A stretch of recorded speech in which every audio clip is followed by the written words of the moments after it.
नमस्ते दोस्तों, मैं प्रिया चौहान स्वागत करती हूँ आप सभी का परीक्षा बिंदु प्लेटफॉर्म पे।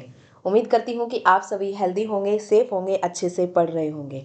तो जैसा कि आप सभी को पता है कि सीईटी की वैकेंसीज आई हुई हैं। यानी कि सीईटी एक ऐसा कॉमन एलिजिबिलिटी टेस्ट है जिसके माध्यम से आप अन्य मेंस एग्जाम के लिए क्वालिफाई करेंगे। यानी कि आप ये समझ लीजिए, अब आपको राजस्थान में कोई भी गवर्नमेंट जॉब एग्जाम देने के लिए जो कि 10+2 और ग्रेजुएशन लेवल के हैं, उनके लिए इसके अंदर कुछ वैकेंसीज निर्धारित की गई हैं जिसके तहत आपको पहले सीईटी क्वालिफाई करना पड़ेगा।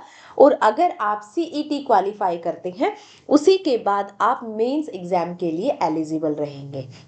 अगर आपने फॉर्म फिल किया है और अगर आपने इसका विज्ञापन देखा है तो विज्ञापन में बताया गया है कि इसके तहत किस किस वैकेंसीज को रखा गया है, कितनी वैकेंसीज ग्रेजुएशन के तहत रखी गई हैं और कौन कौन सी वैकेंसीज 10+2 के लिए रखी गई, यानी कि सीनियर सेकेंडरी के लिए रखी गई। देखिए, ये सारी बातें तो हो गई सीईटी के लिए। क्योंकि सीईटी का एग्जाम है वो हमारा पहली बार ऑर्गेनाइज किया जा रहा है ना। आप सभी को पता होगा कि सीईटी का जो एग्जाम है वो हम लोगों के लिए पहली बार ऑर्गेनाइज किया जा रहा है। तो आप सब लोगों के लिए थोड़ा सा मुश्किल होगा उसे पढ़ना और समझना, लेकिन टेंशन की कोई बात नहीं है। मैं आप सब लोगों के लिए यहाँ पर फ्री सीईटी के लिए कोर्स लेके आ रही हूँ। यूट्यूब पे मैं आपको सबसे पहले जो मैं स्टार्ट कर रही हूँ आज से, वो कंप्यूटर की क्लास स्टार्ट कर रही हूँ। यानी कि ये आपके लिए जो सीईटी के लिए हम बात कर रहे हैं, सीईटी के लिए जो हम बात कर रहे हैं, यानी कि आप ये समझ लीजिए कि ये दो एग्जाम ये ऑर्गेनाइज करवा रहा है। एक है आपका ग्रेजुएशन लेवल, ठीक है, एक है आपका graduation level,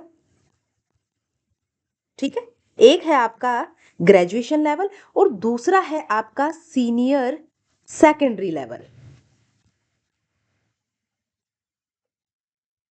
senior secondary level और बाकी के कोई भी एग्जाम, देखिए मैं आपको सिंपल सी एक बात बता देती हूँ। मैं यहाँ पे जो आज स्टार्ट करने वाली हूँ वो मैं कंप्यूटर स्टार्ट करने वाली हूँ। क्या स्टार्ट करने वाली हूँ? कंप्यूटर स्टार्ट करने वाली हूँ, ठीक है। और मैं आपको एक बेसिक बात बताने वाली हूँ कि कंप्यूटर आप चाहे आप किसी भी स्टेट का एग्जाम दें, यानी कि किसी भी राज्य का एग्जाम दें या किसी भी सेंट्रल एग्जाम दें, सभी के लिए लगभग चीजें सेम ही होती है। लगभग चीजें सेम ही होती, किसी के अंदर कुछ चीजें कम कर दी जाती, किसी के अंदर कुछ चीजें ज्यादा कर दी जाती हैं। तो सबसे पहले जब हम कंप्यूटर का सिलेबस डिस्कस कर रहे हैं तो मैं इसे दो भागों में बांट देती हूँ। और यहाँ पे हम बात कर लेते हैं, एक होगा हमारा ग्रेजुएशन लेवल का, है ना, एक होगा हमारा ग्रेजुएशन लेवल का, ठीक है। जो हमारा ग्रेजुएशन लेवल का होगा उसका सिलेबस मैं इधर लिखूंगी और इधर मैं लिखूंगी हमारा सीनियर सेकेंडरी लेवल का। सीनियर सेकेंडरी लेवल का, देखिए आप ये मान के चलिए कि ज्यादा आपको बहुत ज्यादा पढ़ने की या बहुत ज्यादा डेप्थ में जाने की जरूरत नहीं है। आप क्या करते हैं कि कंप्यूटर के लिए आप इतनी किताबें पढ़ लेते हैं, इतनी किताबें पढ़ लेते हैं कि आप बेसिक नहीं देख पाते हैं। यानी कि जो जनरली क्वेश्चन पूछे जाते हैं वो बहुत ज्यादा बेसिक ही होते हैं, बस उनमें थोड़ा सा कॉन्सेप्ट छुपा हुआ होता है। कोशिश करेंगे कि हम अपने, जैसे अगर आपने अपना मोबाइल देखा है, अगर आप अपने मोबाइल से भी उसकी सारी की सारी प्रोसेसिंग समझेंगे ना, बिकॉज ये भी एक तरीके का क्या है, एक पाम टॉप कंप्यूटर, यानी कि जिसे आप हाथ में रख के अपने हथेली में रख के यूज करते हैं, यानी कि इससे भी आप सारा का सारा सिस्टम समझ सकते हैं। मैंने मोबाइल का नाम इसलिए लिया है क्योंकि आप मोबाइल से तो बहुत ज्यादा यूज टू हैं, सर्वाधिक आप मोबाइल का यूज करते हैं।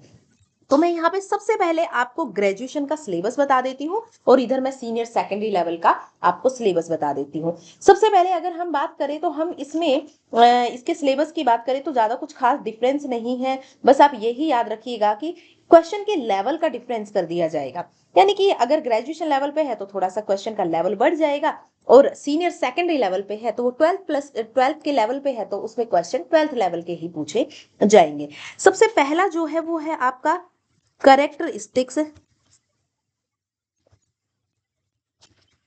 करेक्टरिस्टिक्स ऑफ कंप्यूटर,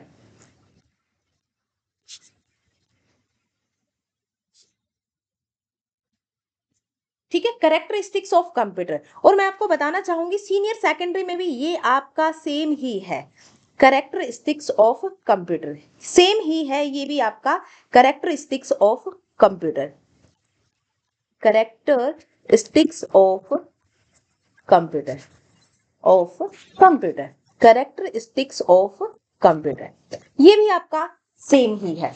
अब देखिए, यानी कि यहाँ पे हम बात करेंगे कि कंप्यूटर की विशेषताएं क्या क्या है, कंप्यूटर कैसे बना, कैसे कैसे काम करने लगा, है ना, उसके सभी भागों वगैरह के बारे में, यहाँ पे हम उसके छोटे छोटे पार्ट को कि वो कैसे कैसे काम करता है, इन सब चीजों के बारे में हम यहाँ पे बात करते हैं कि कंप्यूटर पहले कैसा था, ठीक है, कैसे कैसे वो ग्रेजुअली बना, क्योंकि सबसे पहले कंप्यूटर ऐसा जैसा आज है वैसा तो बना नहीं होगा। तो यानी कि यहाँ पे हम कंप्यूटर और उसकी स्पीड कितनी है, उसकी क्षमता कितनी है, कैसे कार्य करता है, कंप्यूटर के कौन कौन से प्रकार होते हैं, है ना, कौन कौन से मॉनिटर के प्रकार होते हैं, यहाँ पे ये तमाम तरीके की बातें हम यहाँ करेंगे। और कंप्यूटर के बारे में, उसकी गति कितनी है, उसकी विशेषताएं क्या क्या है, उसकी कमियां जानेंगे, उसकी विशेषताओं के बारे में जानेंगे, तमाम चीजों के बारे में हम यहाँ पे कंप्यूटर के बारे में जानेंगे। ठीक है, कंप्यूटर का नाम कैसे पड़ा, ये सब चीजें। फिर हम अगला बात करते हैं, जो अगला टॉपिक है वो है हमारा कंप्यूटर का ऑर्गेनाइजेशन। क्या है हमारा? कंप्यूटर का ऑर्गेनाइजेशन, कंप्यूटर ऑर्गेनाइजेशन। देखिए, मैं सबसे पहले यही टॉपिक क्यों लेके आई हूं, देखिए मैं कंप्यूटर ऑर्गेनाइजेशन, और याद रखना यहां पर भी है कंप्यूटर ऑर्गेनाइजेशन। सबसे पहले ना आपको सिलेबस समझाना बहुत ज्यादा जरूरी है। आप जो ज्यादातर गलतियां करते हो वो है कि भाई आपको सिलेबस ही समझ नहीं आता है। ठीक है,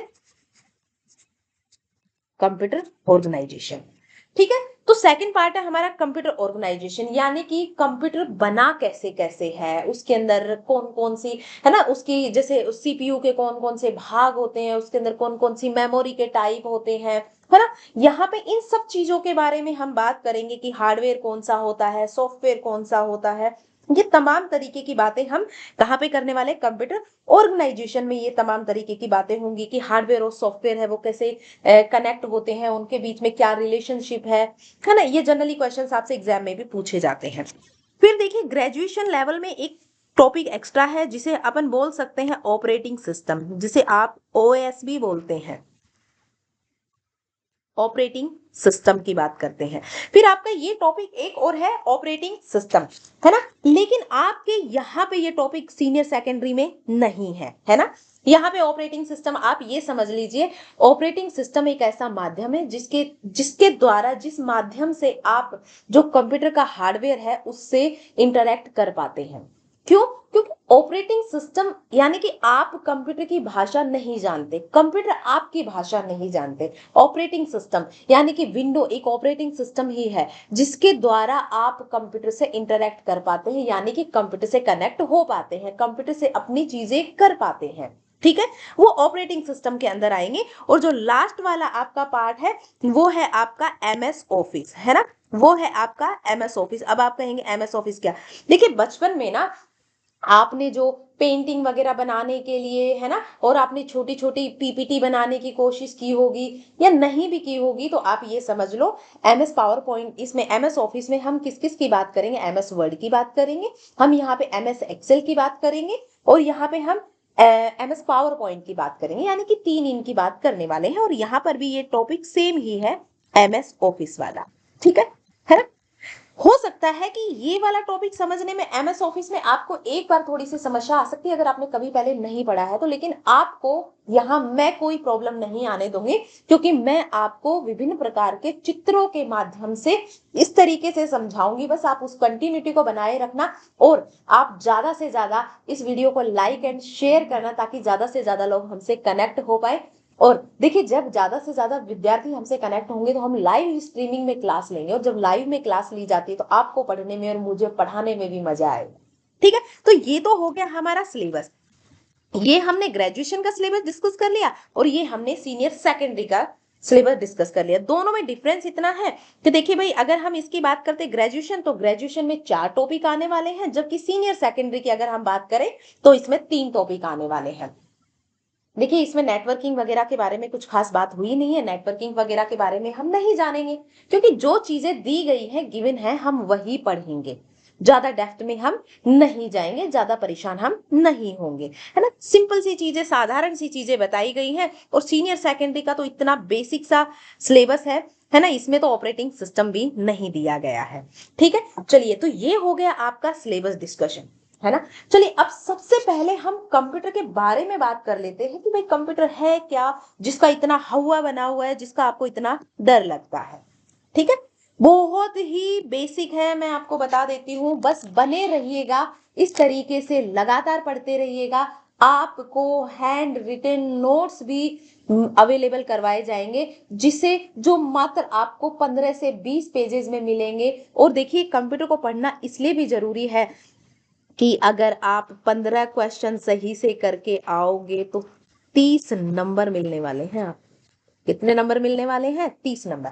मैं केवल यहाँ पे आपको कंप्यूटर नहीं पढ़ाऊंगी, मैं आपको यहाँ पे कंप्लीट जीके भी करवाऊंगी, रीजनिंग भी करवाऊंगी, ठीक है, करंट अफेयर भी करवाऊंगी। अगर मेरे वीडियो का रेस्पॉन्स आज अच्छा रहता है तो मैं बोलती हूँ कि मैं कल कंप्लीट जून का करंट अफेयर आपको विद इन 1 आवर करवा दूंगी, यानी कि 1 घंटे में हम कंप्लीट जून का करंट अफेयर कर लेंगे। फिर इसी तरीके से जुलाई का। अब आप कहेंगे मैम जून से क्यों बात कर रहे हो? देखिए, मैं जून से इसलिए बात कर रही हूँ क्योंकि जब करंट अफेयर की बात होती है, करंट अफेयर का मतलब होता है जो हाल ही की घटनाएं हुई, और हाल ही की घटनाओं में 6 महीने तक की बात की जाती है। ठीक है, विद पीडीएफ आपको अवेलेबल करवा दिया जाएगा।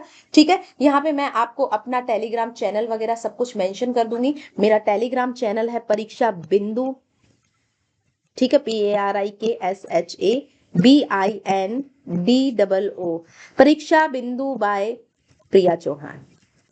ठीक है, बाय प्रिया चौहान। ठीक है, ये मेरा टेलीग्राम चैनल है परीक्षा बिंदु बाय प्रिया चौहान। परीक्षा बिंदु बाय प्रिया चौहान यही हमारा फेसबुक पेज है। ठीक है, और हमारे तमाम जो वो है चैनल है, या तमाम तरीके के सोशल मीडिया पे जो भी हमने हैंडल्स बनाए हुए हैं वो परीक्षा बिंदु के नाम से आपको मिल जाएंगे। आप हमारे लोगो भी देख सकते हैं, जहां पे आपको परीक्षा बिंदु का लोगो मिलेगा, यानी कि वो हमारा ही है। ठीक है, तो आपका यहाँ पे मैं आपको पीडीएफ भी अवेलेबल करवा दूंगी, करंट वगैरह की, तमाम तरीके की जो जीके वगैरह की हम बात करने वाले हैं, सारी की सारी यहाँ पे आपको अवेलेबल करवाई जाएंगी, हैंड रिटन नोट्स भी, है ना। एक बार विश्वास करके देख लीजिएगा, चीजें एज इट इज आपको एग्जाम में मिलने वाली हैं। यानी कि मैथ्स को छोड़ के आपका ऑलमोस्ट सिलेबस मैं यहाँ पे करवा दूं। ठीक है, क्यों? क्योंकि मैं, ये जो एग्जाम है ये एलिजिबिलिटी है, यानी कि सिर्फ आपको इसे क्वालिफाई करना है, इसके जो मार्क्स होंगे वो आपके आगे के एग्जाम में ऐड नहीं होंगे, ये आपको क्वालिफाई करना अनिवार्य है। क्योंकि जो आज हम डिस्कस कर रहे हैं सबसे पहले तो वो कंप्यूटर की बात कर रहे हैं, और कंप्यूटर की बात करें तो ये चीज ध्यान रखेंगे कि देखिए भाई, ये 30 नंबर देके जाएगा, है ना। हमें जब भी कोई एग्जाम पढ़ना है, एग्जाम के लिए तैयारी करनी है, तो हमें एग्जाम ओरिएंटेड पढ़ना है, यानी कि जो पार्ट कम है और ज्यादा नंबर देके जाएगा उसे हम पहले करेंगे। इसी तरीके से फिर मैं आपको आगे रीजनिंग भी करवाऊंगी। क्यों? क्योंकि रीजनिंग में है वो आपका, रीजनिंग वाला जो पार्ट है, देखिए जिस तरीके से टोटल है आपके, रीजनिंग वाला पार्ट कितने का रहने वाला है, तो रीजनिंग वाला पार्ट आपका रहने वाला है, रुकिए 1 मिनट, मैं आपको एक बार देख के बताती हूँ कि रीजनिंग वाला पार्ट आपका कितने का रहेगा।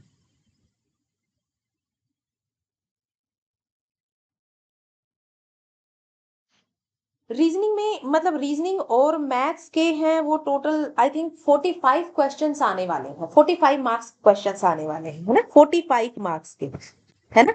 रीजनिंग जो है आपका वो 45 मार्क्स का आने वाला है, कितने का? 45 मार्क्स का, है ना। बाकी का आपका इंडियन इंडियन जीके, ठीक है, एंड राजस्थान जीके, ये भी मैं करवा दूंगी। यानी कि बचता है आपका मैथ्स वाला पार्ट, अगर आप उसे नहीं भी करके जाते हैं तो भी, अगर आप सिर्फ इन्हीं पार्ट्स को अच्छे से करके चले जाते हैं तो यहां से भी आपका एग्जाम इजीली क्वालिफाई हो जाएगा। तो ये मैं आप लोगों के लिए लेके आ रही हूं, तो इसलिए मैं आप लोगों से रिक्वेस्ट करना चाहूंगी कि ज्यादा से ज्यादा वीडियो को लाइक, शेयर एंड सब्सक्राइब करें, ताकि ज्यादा से ज्यादा स्टूडेंट्स हमसे जुड़े और हम लाइव स्ट्रीमिंग में हमारी क्लासेस ले। तो चलिए, अभी से मैं शुरू करती हूँ, है ना। चलिए,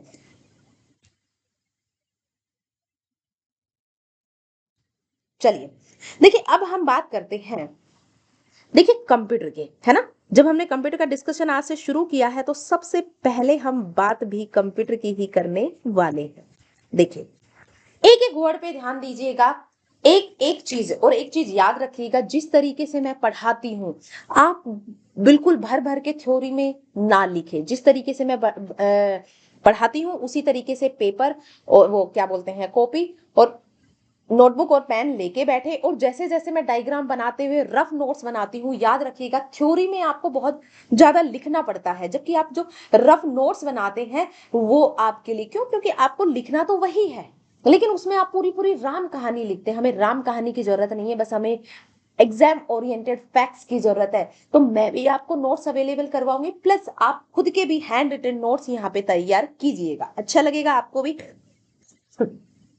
आपको पढ़ने में मजा आएगा और मुझे पढ़ाने में मजा आएगा। ठीक है, तो चलिए पेपर पेन निकाल, वो अपना क्या बोलते हैं नोटबुक और पेन निकाल लीजिए और स्टार्ट करते हैं हमारा आज का सेशन। ठीक है, सबसे पहले जो हम बात करते हैं कि भाई कंप्यूटर शब्द बना कैसे, कैसे कंप्यूटर आया और आज का जो एक कंप्यूटर है ये कैसे बना। तो सबसे पहले मैं आपको बताती हूँ कंप्यूटर के बारे में। तो देखिए भाई, ये जो कंप्यूटर है ये किस शब्द से बना है, किस शब्द से? तो भाई ये जो कंप्यूटर है ये कंप्यूट शब्द से बना है। किस शब्द से बना है? ये कंप्यूट शब्द से बना है। किस शब्द से बना है? कंप्यूट शब्द से बना है। किस शब्द से बना है भाई? Compute, COMPUTE। किस शब्द से बना है भाई? ये कंप्यूट शब्द से बना है।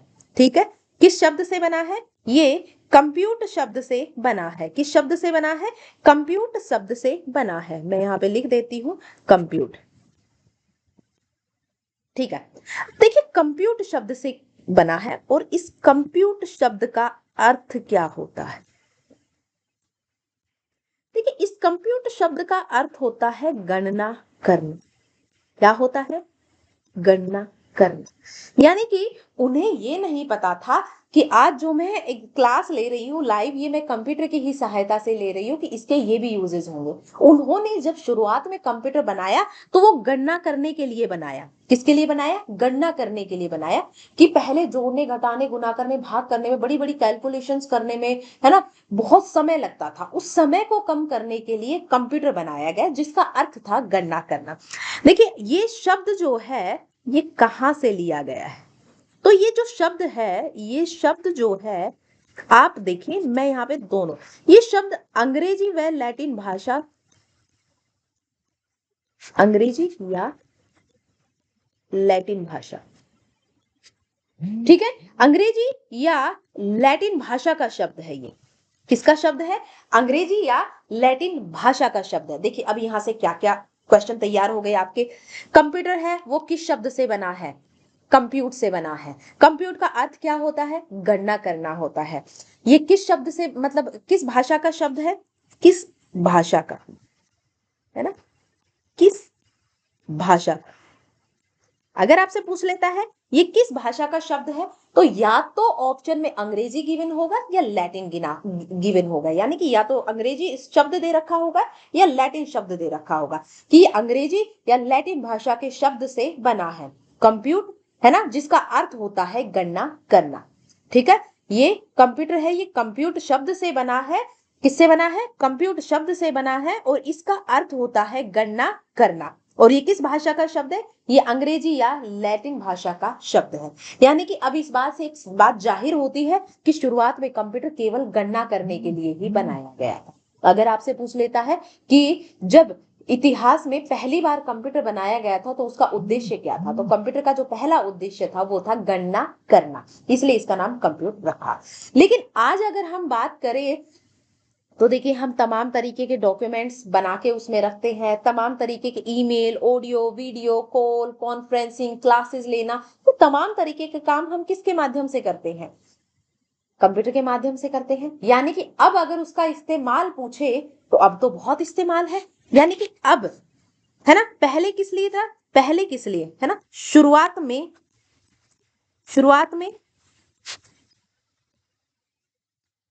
शुरुआत में कार्य क्या था इसका? गणना करना। शुरुआत में कार्य क्या था भाई? गणना करना। अब अब कार्य क्या है? अब इसका कार्य क्या है?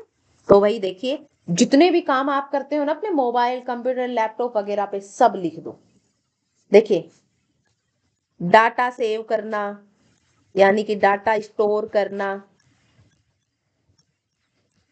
गेम खेलना जो कि आपका फेवरेट है, ठीक है, गेम खेलना। उसके अलावा हम बात करते हैं, आप ये जो ऑडियो वीडियो कॉल वगैरह करते हैं, ये ऑडियो वीडियो कॉल, ठीक है, ऑडियो वीडियो कॉल, ठीक है, डाटा ट्रांसफर। अब आप कहेंगे डेटा ट्रांसफर कैसे? देखिए, आप जो भी सूचना एक स्थान से दूसरे स्थान पर भेजते हैं उन सब के लिए, ठीक है, जितने भी काम आप करते हैं, ईमेल के लिए, है ना, जो भी काम आप करते हैं एटसेट्रा, ये सारे के सारे किसके द्वारा किए जाते हैं? ये कंप्यूटर के द्वारा अब किए जाते हैं। चीजें क्लियर हो गई कि कंप्यूटर कंप्यूट शब्द से बना है, किस शब्द से बना है? कंप्यूट शब्द से बना है। इसका अर्थ क्या होता है? गणना करना होता है। किस भाषा का शब्द है? ये अंग्रेजी या लैटिन भाषा का शब्द है। शुरुआत में उद्देश्य या कार्य क्या था? गणना करना। अब कार्य क्या है? जितने भी कार्य आप करते हो कंप्यूटर से, सबके सब लिख दीजिए। ये सारे के सारे क्या है? कंप्यूटर के कार्य है। अब देखिए, अब बात आती है कि जब कंप्यूटर का कार्य है, ठीक है, तो बात कर लेते इसकी परिभाषा की। किसकी बात कर लेते हैं? इसकी परिभाषा की बात कर लेते हैं कि भाई इसकी परिभाषा क्या है। देखिए, अब देखिए, आपको परिभाषा रटनी नहीं है, आपको मैं समझा। देखिए, कंप्यूटर जो है ना, ये जो आपका कंप्यूटर है ना, और ये आपका सीपीयू है ना, और ये एक दूसरे से कनेक्टेड, ठीक है, ये आपका कीबोर्ड है, मान लीजिए कनेक्टेड। अब देखिए, बात की जाती है, कंप्यूटर है, किससे चलता है? बिजली से चलता है। किससे चलता है? बिजली से, यानी कि विद्युत से चलता है। किससे चलता है भाई? विद्युत से चलता है। किससे चलता है? विद्युत से चलता है। किससे चलता है? विद्युत से चलता है। ठीक है, दूसरा क्या है? आप चलाते हैं या ऑटोमेटिक काम करता है?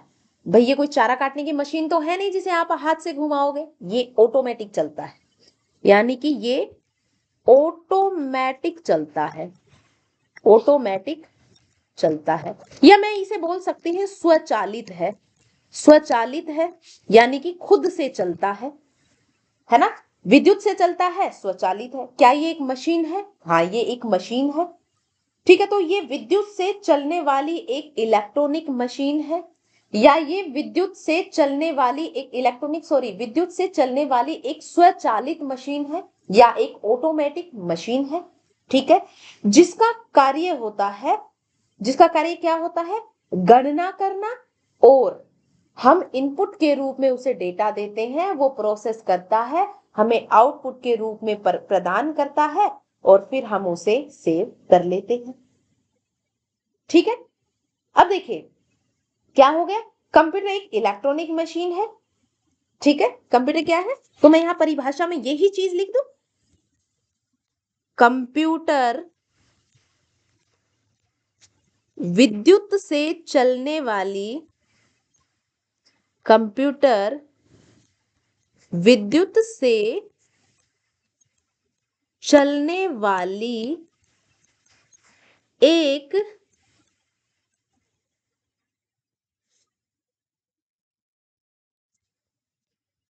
स्वचालित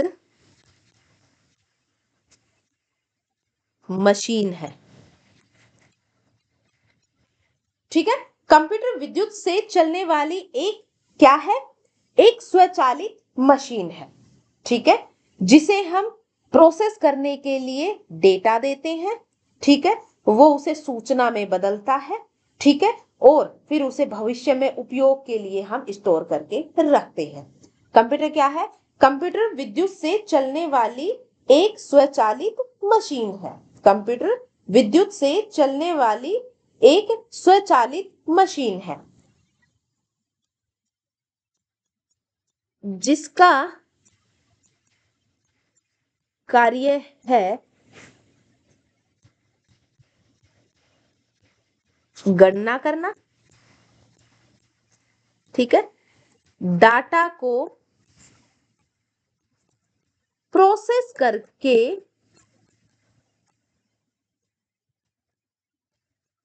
सूचना में बदलना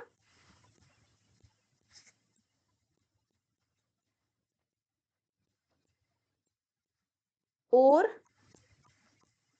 उसे स्टोर करके रखना। देखिए हमने यहाँ पे क्या बात की, कंप्यूटर एक विद्युत से चलने वाली एक स्वचालित यानी कि ऑटोमेटिक मशीन है। स्वचालित यानी कि ऑटोमेटिक मशीन है। क्या है? ऑटोमेटिक मशीन है। स्वचालित यानी कि विद्युत से चलती है और एक स्वचालित मशीन है। विद्युत से चलती है और एक क्या है? एक स्वचालित मशीन है जिसका कार्य होता है गणना करना, डेटा को प्रोसेस करके सूचना में बदलना और उसे स्टोर करके रखना आगे के भविष्य के लिए। हो गया, ये कंप्यूटर की परिभाषा होगी। आपसे कभी परिभाषा नहीं पूछेगा लेकिन आपको पता होना चाहिए। देखिए ये कंप्यूटर की परिभाषा की बात कर ली, तो देखिए अब कंप्यूटर काम कैसे करता है, कैसे कैसे उसके बाद देखिए तो मैं समझाती हूं कि देखिए यहां पे एक चीज देखिए, मान लीजिए आप इस डायग्राम को याद रखिएगा हमेशा हमेशा के लिए। चलिए मैं अगले पेज पे बना देती हूँ इसे, है ना, इसे मैं अगले पेज पे बना देती हूँ। यहां पे मैं बना रही हूं क्योंकि ये आपको याद रखना है, इसलिए सभी चीजों को hand to hand note down भी करते हुए जा। ठीक है, मैंने यहां पे कंप्यूटर को क्या दिया भाई? इनपुट दिया। क्या दिया? इनपुट दिया। कंप्यूटर ने क्या किया? उसे प्रोसेस किया और यहां पे मुझे क्या दिया? आउटपुट दे दिया। क्या दे दिया? यहाँ पे आउटपुट दे दिया यानी कि रिजल्ट दे दिया। कोई भी आपसे पूछे कि कंप्यूटर के कार्य करने का क्रम क्या है, कैसे कार्य करता है, कंप्यूटर को हम इनपुट देते हैं, कंप्यूटर उसमें प्रोसेस करता है यानी कि प्रक्रिया करता है और उसका आउटपुट देता है यानी कि रिजल्ट देता है। ठीक है, आपको याद रखना है। ठीक है, ये इसका क्रम होता है और कई कई बार इससे आगे भी बात करता है। तो आउटपुट आने के बाद यदि हम उसे भविष्य के लिए सेव करके रखना चाहते हैं तो हम यहाँ पे उसे स्टोर भी कर सकते हैं स्टोरेज डिवाइस में। इसमें स्टोरेज डिवाइस में देखिए, मान लीजिए मैंने कंप्यूटर को एक डेटा दिया, मैंने कहा 2+2 कर दो। मैंने कंप्यूटर को क्या इनपुट दिया? 2+2 दे दो, 2+2 लो। कंप्यूटर ने यहां पे क्या किया? उसे प्रोसेस किया। कंप्यूटर ने क्या कहा कि भाई ये तो जोड़ना है। कंप्यूटर ने जोड़ दिया, 2+2 को जोड़ दिया। जब कंप्यूटर ने ये प्रोसेस किया तो हमें दिखाई नहीं दिया। अब कंप्यूटर हमें कहां दिखाएगा? कंप्यूटर हमें यहां दिखाएगा कि देखिए भाई 2+2 कितना होता है? 4 होता है। अब अगर ये रिजल्ट मुझे सेव करके रखना है, अब अगर ये मुझे सेव करके रखना है तो मैं स्टोरेज डिवाइस में सेव करके रख सकती हूँ। ठीक है, यानी कि स्टोरेज डिवाइस वो होती है आपका जो मेमोरी कार्ड वगैरह है ना, आपके फोन में रैम रोम जो होती है, ये क्या होती है? स्टोरेज डिवाइस होती है, ये मेमोरी होती है। स्टोरेज डिवाइस को ही क्या बोलते हैं? मेमोरी भी बोलते हैं, जहां पर आप डेटा सेव करके भविष्य के लिए रखते हैं। अब देखिए क्या होता है, यहां पे जब डेटा होता है हम इसे कोई इनपुट देते हैं तो वो हमेशा क्या होता है? वो हमेशा डाटा होता है या फैक्ट होता है, यानी कि वो कोई अर्थपूर्ण नहीं होता, उसका कोई मतलब नहीं होता है। यहां पे वो उसे व्यवस्थित करता है। क्या करता है? उसे व्यवस्थित करता है, उसकी प्रोसेसिंग करता है,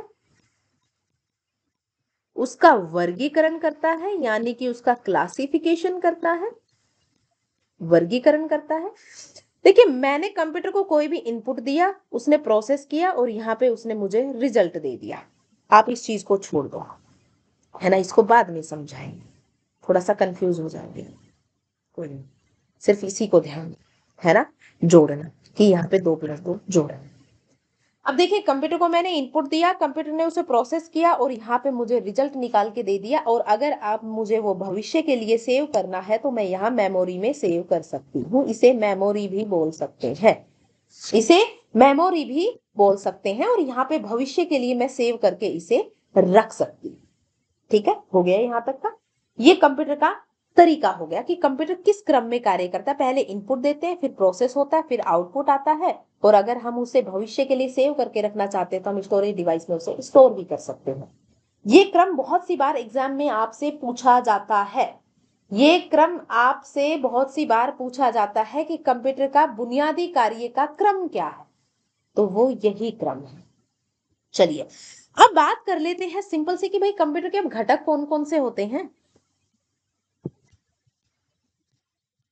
घटक की बात कर लेते हैं, यानी कि उसके कंपोनेंट्स कौन कौन से होते हैं। किसकी बात होगी?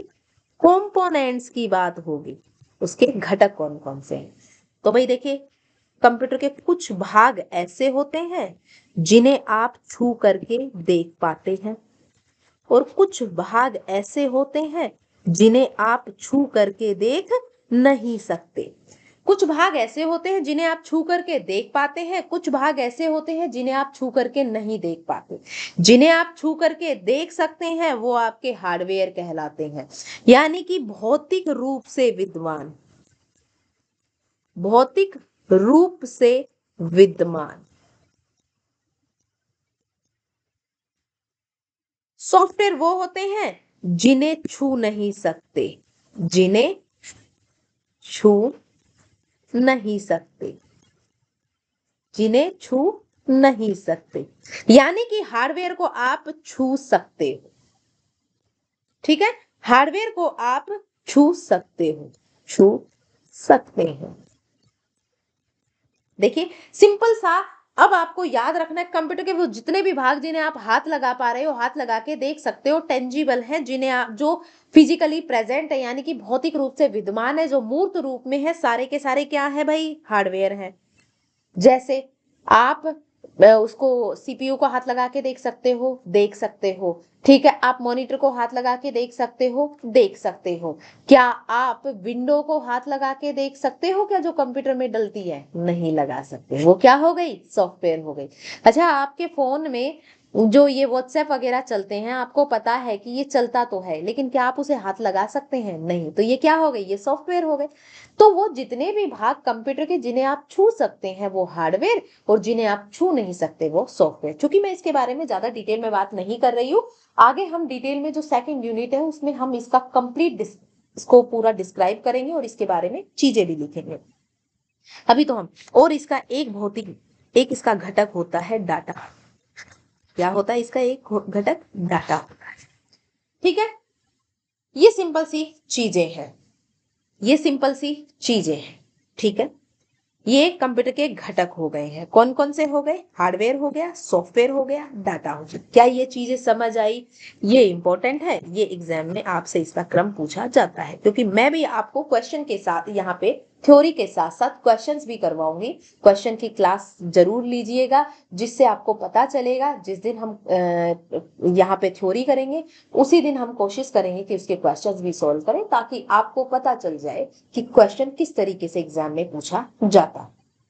ये हो गया हार्डवेयर वो जिसे हम छू सकते हैं, सॉफ्टवेयर वो जिसे हम छू नहीं सकते, डेटा वो जो हम कंप्यूटर को देते हैं वो डेटा ही होता है।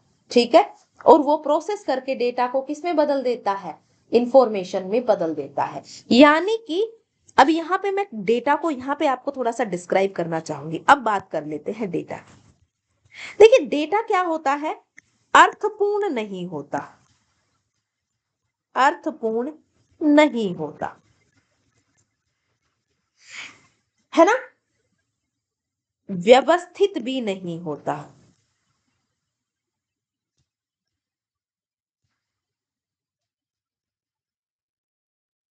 व्यवस्थित नहीं होता।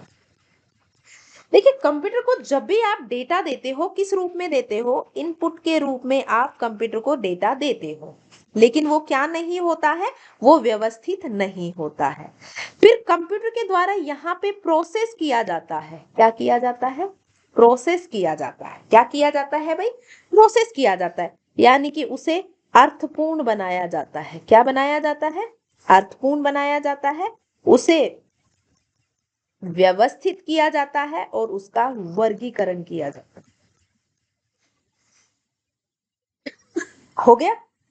कंप्यूटर को हमने डेटा दिया जो कि अर्थपूर्ण नहीं होता, ना ही व्यवस्थित होता है। कंप्यूटर उसे प्रोसेसिंग करता है, प्रोसेस करता है, यहाँ पे प्रोसेसिंग करता है कंप्यूटर, है ना। यहाँ पे प्रोसेस लिख लो, प्रोसेसिंग लिख लो, उससे कोई फर्क नहीं पड़ता है। कंप्यूटर उसे प्रोसेस करता है और प्रोसेस करना ही क्या कहलाता है? प्रोसेसिंग कहलाता है। और यहाँ पे हमें आउटपुट देता है। क्या देता है? आउटपुट देता है। अब देखिए, मैंने उसे इनपुट दिया, किसके रूप में? डेटा के रूप में।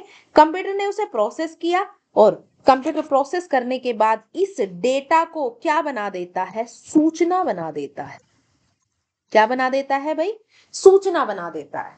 यानी कि अब अगर मुझसे कोई डेटा पूछे कि डेटा क्या होता है, ऐसा मतलब कुछ ऐसे आंकड़े जिनका कोई अर्थ नहीं होता है, जो अव्यवस्थित होते हैं और अवर्गीकृत होते हैं। अर्थपूर्ण नहीं होते, अव्यवस्थित होते हैं और अवर्गीकृत होते हैं। जैसे ही वो प्रोसेस्ड होते हैं, वो अर्थपूर्ण हो जाते हैं, वो व्यवस्थित हो जाते हैं, उनका वर्गीकरण हो जाता है और वो क्या बन जाती है? सूचना बन जाता है। यानी कि मैं बोल सकती हूँ आंकड़ों का या डेटा का अर्थपूर्ण, व्यवस्थित एवं अर्थपूर्ण होना ही क्या कहलाता है? सूचना कहलाता है। तो मैं यहाँ पे सूचना की परिभाषा लिख सकती हूँ। सूचना की परिभाषा बड़ी ही सिंपल सी है। इंग्लिश में बोलते हैं प्रोसेस्ड डेटा। क्या होता है? प्रोसेस्ड डेटा क्या होती है? सूचना होती है। यानी कि अर्थपूर्ण एवं व्यवस्थित डाटा क्या कहलाता है भाई? सूचना कहलाता है। या हिंदी में भी लिख सकते हैं, वो हिंदी मतलब इसको हिंदी में आपके रोमन इसी में हिंदी में लिख देते हैं, प्रोसेस्ड डाटा क्या कहलाता है? सूचना कहलाता। हो गया। परिभाषा पूछी जाती है बहुत बार एग्जाम में, आ गई समझ में? तो ये हो गई आपकी सूचना की परिभाषा। देखिए, हमने कितने इंपॉर्टेंट इंपॉर्टेंट चीजें यहां से कर ली हैं जो कि हमारे एग्जाम में पूछी जाती हैं। ठीक है, जो कि एग्जाम में हमसे पूछी जाती है। सिंपल सी बात है। ठीक है, क्या क्या पढ़ लिया अब हमने यहाँ पे? तो हमने यहाँ पे पढ़ा, सबसे पहले तो हमने देखिए सिलेबस डिस्कशन। सबसे पहले बना कंप्यूटर। कंप्यूटर किस शब्द से बना है? कंप्यूट शब्द से बना है। कंप्यूट शब्द किस भाषा से लिया गया है? तो अंग्रेजी या लैटिन भाषा से लिया गया है। किससे लिया गया है? अंग्रेजी या लैटिन भाषा से लिया गया है।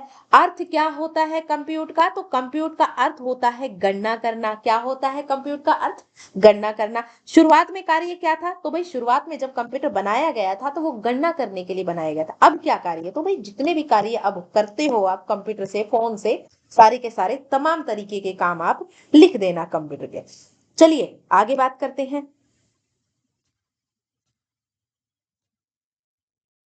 चलिए अब आगे बात करते हैं कंप्यूटर की परिभाषा क्या है। देखिए भाई, कंप्यूटर विद्युत से चलती है, स्वचालित है यानी कि ऑटोमेटिक चलती है। तो मैं लिख सकता हूं कंप्यूटर विद्युत से चलने वाली एक स्वचालित मशीन है जिसका कार्य होता है गणना करना, डेटा को प्रोसेस करके सूचना में बदलना। अब देखिए भाई, हमने जो ये यहाँ पे बात की थी, तो ये डेटा को प्रोसेस किया और सूचना में बदल दिया। तो यही तो हमने परिभाषा में लिखा है कि डेटा को क्या किया है उसने? डेटा को प्रोसेस करती है और सूचना में बदल देती है। डेटा को क्या करती है? प्रोसेस करती है और सूचना में बदल देती है और उसे स्टोर करके रख सकते हैं। हमने भी तो यही बात की है यहाँ पे। हमने यहाँ पे भी तो यही बात की है। हम इनपुट के रूप में उसे डेटा देते हैं, वो उसे प्रोसेस करता है, आउटपुट करके यानी कि उसे सूचना बना देता है। क्या बना देता है? उसे सूचना बना देता है। और उस सूचना को अगर हम चाहें तो भविष्य के लिए स्टोर करके रख सकते हैं, यानी कि उसे किस में बदल सकते हैं? उसे हम मतलब उसमें व्यवस्थित होने के बाद डेटा जब सूचना बन जाता है तो अगर भविष्य के लिए हमें स्टोर करके रखनी है किसी काम के लिए, तो हम उसे स्टोर करके मेमोरी यानी कि अपनी स्टोरेज डिवाइस में रख सकते हैं। यहां तक कोई दिक्कत है?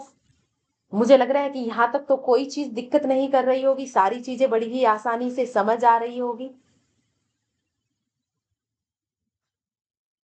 अब देखिए, हमें जब हमने कंप्यूटर को इनपुट दिया है, जब हमने कंप्यूटर को इनपुट दिया है, तो वो इनपुट देना क्या कहलाता है ना?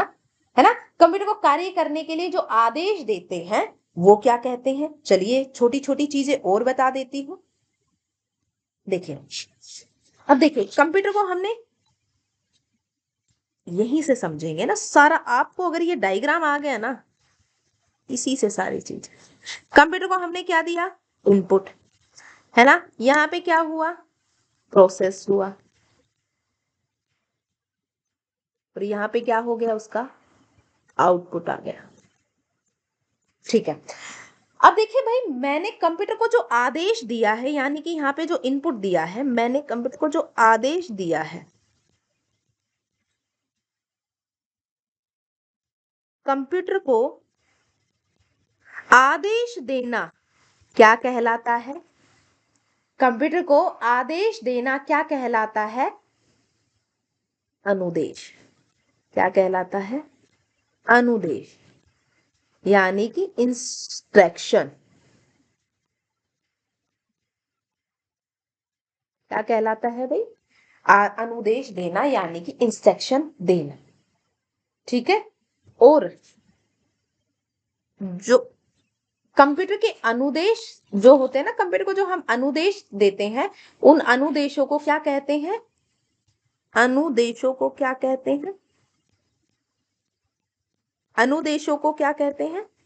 अनुदेशों को प्रोग्राम कहते हैं। क्या कहते हैं? अनुदेशों को क्या कहते हैं? प्रोग्राम कहते हैं। और प्रोग्राम का जो समूह होता है,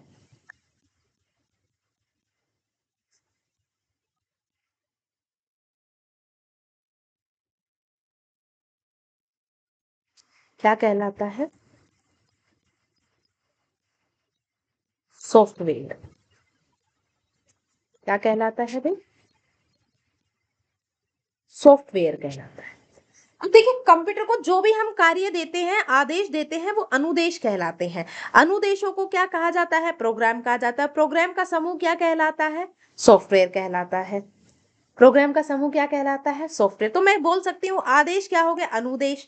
आदेश क्या हो गया भाई? आदेश क्या हो गया? अनुदेश। अनुदेशों का समूह क्या हो जाता है? प्रोग्राम हो जाता है। और प्रोग्राम का समूह क्या बन जाता है? सॉफ्टवेयर बन जाता है ना? प्रोग्राम का समूह क्या बन जाता है? सॉफ्टवेयर बन जाता है। सिंपल सी भाषा है।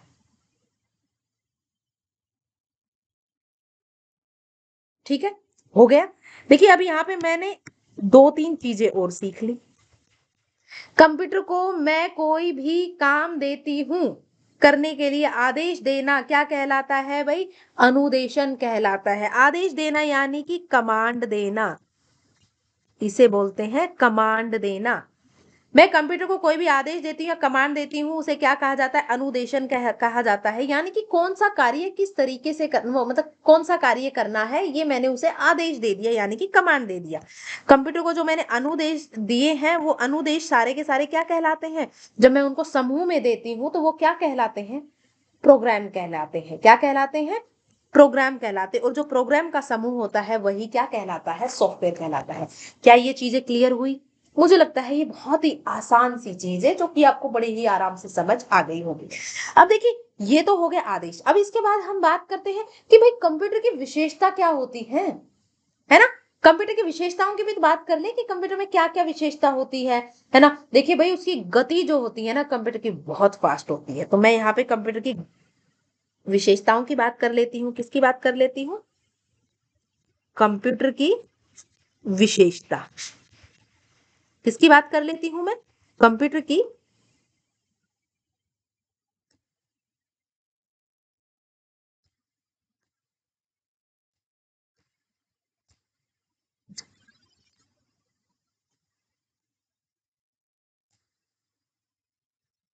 किसकी बात कर लेती हूं मैं यहाँ पे?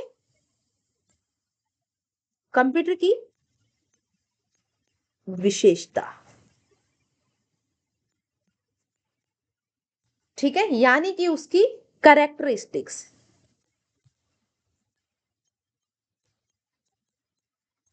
अब देखिए, सबसे पहली बात करते हैं उसकी गति की। देखिए, आप सबको पता है कि कंप्यूटर की गति होती है वो कितनी फास्ट होती है, यानी कि उसकी गति लाखों गणनाएं सेकंड में कर लेता है।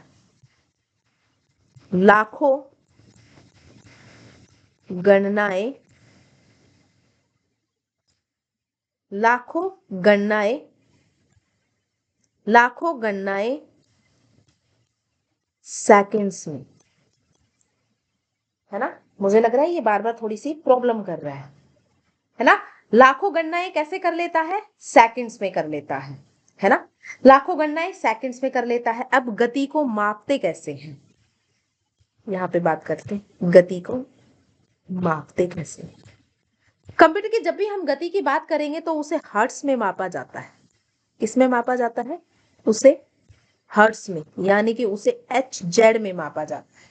किसमें मापते हैं? हर्ट्ज में मापते हैं। ये हो गई कंप्यूटर की गति। आगे बात करते हैं, यानी कि कंप्यूटर की अभी हाल ही में गति कितनी है। तो कंप्यूटर की जो गति है वो कितनी है? 10⁹9, 10⁹9 सेकंड, यानी कि हम इसे बोल सकते हैं नैनो सेकंड। नैनो सेकंड, ठीक है। 10⁹9 कई बार आपसे पूछ लेता है कंप्यूटर की गति लाखों गणनाएं सेकंड में कर लेता है, गति को किस में मापते हैं? हर्ट्ज में मापते हैं। 10⁹9 यानी कि नैनो सेकंड में इसकी गणना होती है, ठीक है। यानी कि 10 लाख गणनाएं 1 सेकंड में कर लेता है ना। इसे मैं बोल सकती हूँ 10 लाख गणनाएं, 10 लाख गणनाएं, ठीक है। 10 लाख,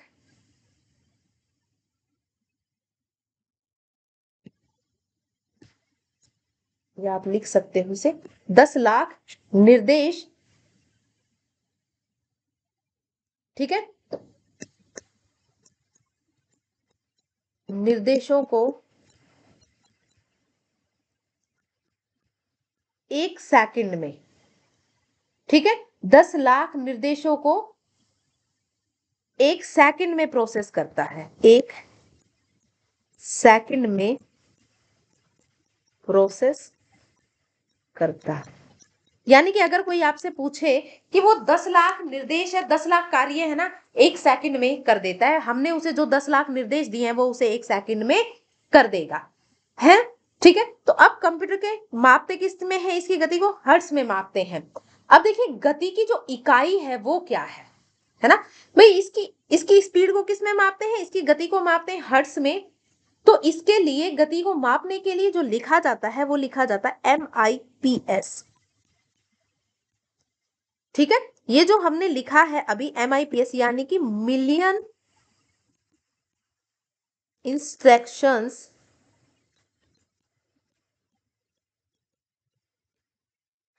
पर सेकंड। मिलियन इंस्ट्रक्शंस पर सेकंड, यानी कि ये 1 सेकंड में आप इसे 10 लाख इंस्ट्रक्शंस दे सकते हैं और ये उन पर कार्य कर देगा, ठीक है।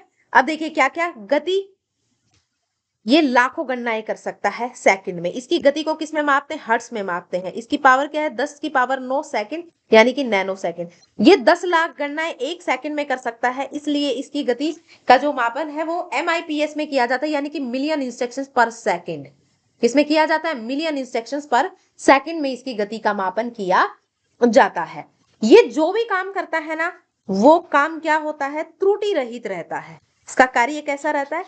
गलतियां नहीं करता, गलतियां नहीं कर, है ना। मैं त्रुटि रहित, यानी कि मैं टफ भाषा में नहीं लिखना चाहूंगी, यानी कि कोई भी गलती नहीं करता है।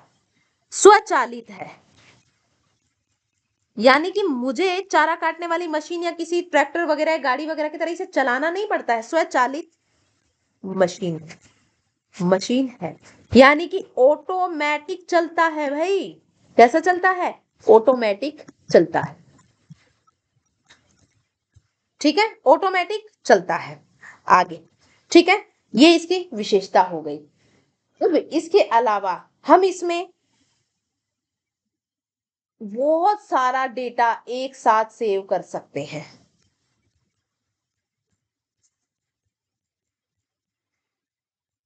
डाटा सेव कर सकते हैं, यानी कि मैं बोलूं तो इसकी भंडारण क्षमता अत्यधिक होती है,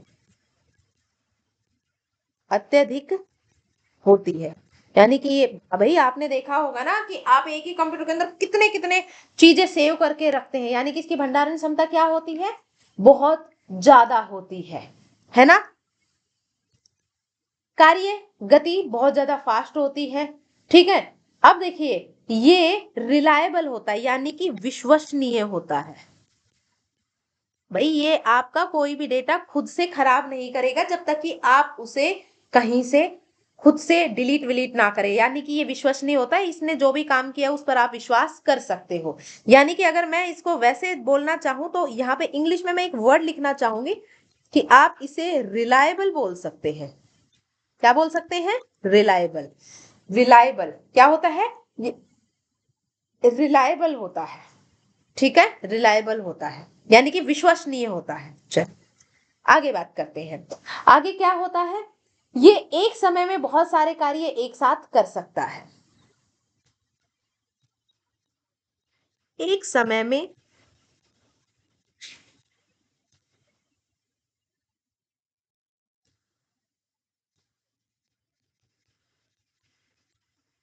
बहुत से कार्य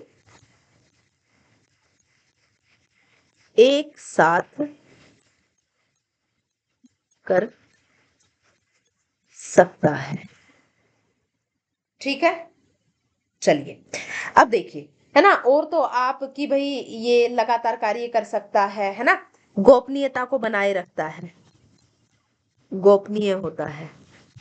गोपनीयता यानी कि सिक्रेसी, सिक्रेसी बनाए रखता है। यानी कि आप जब भी अपना मोबाइल फोन लैपटॉप वगैरह ऑन करते हैं तो वो पासवर्ड मांगता है, अगर आपने लगाया है तो आप जब तक चाहेंगे उसे उतना सेव रख सकते हैं। यानी कि चलिए अब देखिए इसकी गति को किसमें लाखों गणनाएं एक साथ कर सकता है। इसकी गति को किसमें मापा जाता है? हर्ट्ज में मापा जाता है, यानी कि 10⁻9 नैनो सेकंड, है ना, नैनो सेकंड में। यानी कि ये एक सेकंड में लाखों गणनाएं कर सकता है, इसलिए इसकी गति को MIPS में मापा जाता है, यानी कि मिलियन इंस्ट्रक्शंस पर सेकंड, कि आप इसे 10 लाख इंस्ट्रक्शंस या अनुदेश एक बार में दे सकते हैं जिन पर यह कार्य कर देगा। ये गलतियां नहीं करता है, स्वचालित मशीन, ऑटोमेटिक चलता है, बहुत सारा डेटा स्टोर कर सकता है, यानी कि भंडारण क्षमता अत्यधिक होती, विश्वसनीय होता है, यानी कि आपके लिए रिलायबल होता है, आपका डेटा खुद से चोरी नहीं करता है जब तक कि कोई वायरस वगैरह ना आए या कोई और अन्य इसे नुकसान पहुंचाने की कोशिश ना करे। ये एक समय में एक साथ बहुत सारे कार्य कर सकता है, यानी कि मल्टी प्रोसेसिंग कर सकता है ना। क्या बोल सकते हैं इसे? मल्टी प्रोसेसिंग कर सकता है। गोपनीय होता है यानी कि आपकी सीक्रेसी को बनाए रखता है, आपका डेटा सेव करके रखता है। ठीक है, चलिए तो आज के लिए इतना ही। थैंक यू क्लास, उम्मीद करती हूँ कि ये सेशन आपके लिए काफी हेल्पफुल रहा होगा। अगर ये सेशन आपको अच्छा लगा है तो ज्यादा से ज्यादा like and share and subscribe कर दीजिए, लाइक शेयर एंड सब्सक्राइब कर दीजिए, लाइक शेयर एंड सब्सक्राइब कर दीजिए।